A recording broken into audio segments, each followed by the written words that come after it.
রিয়া একদিন বাড়ি ফেরার সময় রাস্তার পাশে একটা বার্গারের দোকান দেখতে পেল।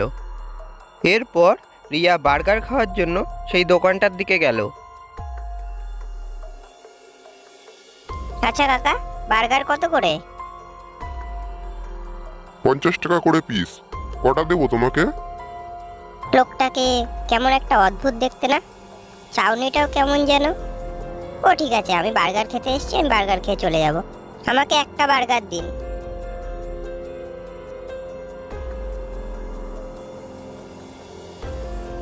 খা খা, বেশি করে বার্গার খা। আর কোনোদিন খেতে পারবি নাকি জানি না। শেষ খাওয়া খেয়ে নে।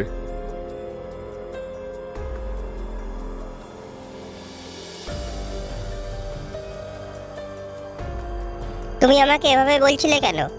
আর এইভাবে শেষ খাওয়া মানে? এই নাও তোমার টাকা, তুমি নাও, আমার বাড়ি যেতে হবে, আমার দেরি হয়ে যাচ্ছে। এই কথা বলে রিয়া যখন বাড়ির দিকে ফিরছিল তখন সে হঠাৎ একবার পেছন দিকে তাকায়। রিয়া দেখতে পায় সেই বার্গারওয়ালার চেহারায় অমূল পরিবর্তন এসছে। সে অদ্ভুত দেখতে একটা দানবে পরিণত হয়েছে এবং সে রিয়াকে বলছে, যা যা বাড়ি যা, তোকে আজকে বাড়ি যেতে দেয় আমিও দেখব। এমন সময় হঠাৎ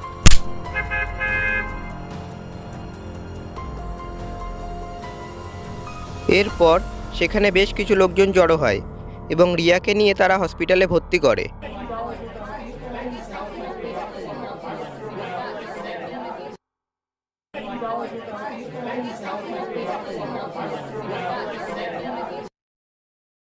এই ঘটনার কিছুদিন পরে একটি বাচ্চাকে তার মা বার্গার খাওয়ানোর জন্য সেই দোকানে নিয়ে আসে।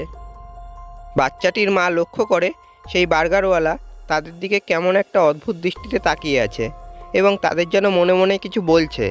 এই দেখে তার মা বাচ্চাটিকে নিয়ে তাড়াতাড়ি সেখান থেকে চলে যেতে যায়।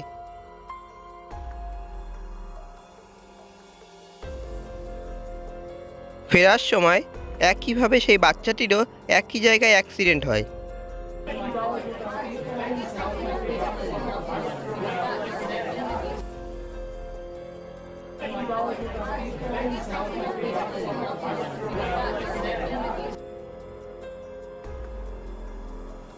এরপর হসপিটালে রিয়ার বাবা রিয়াকে দেখতে যায়।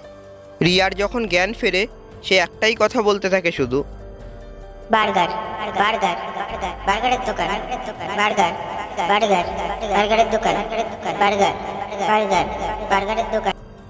এইসব শুনে রিয়ার বাবা কিছু বুঝতে পারে না এবং সেখান থেকে বেরিয়ে আসে।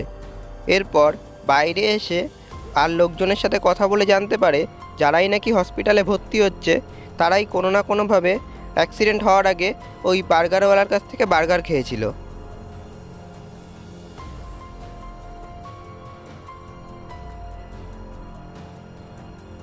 এইসব শুনে রিয়ার বাবা তখন লুকিয়ে লুকিয়ে ওই বার্গারওয়ালাকে দেখতে যায় এবং সে দেখে সেই বার্গারওয়ালা লুকিয়ে লুকিয়ে চারিদিকে দেখছে এবং যখন সেখানে কোনো লোকজন থাকে না সে তার আসল রূপে ফিরে আসে এবং সে আসলে একটা দানব।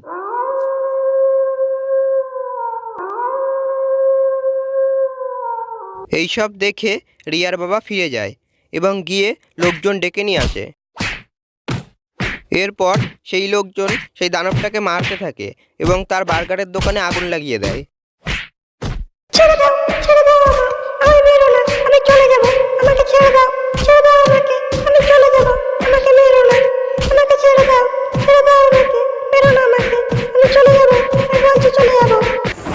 এরপর সেই দানবটা সেখান থেকে উড়ে পালিয়ে যায় এবং আর কোনোদিনও সে সেখানে ফিরে আসে না।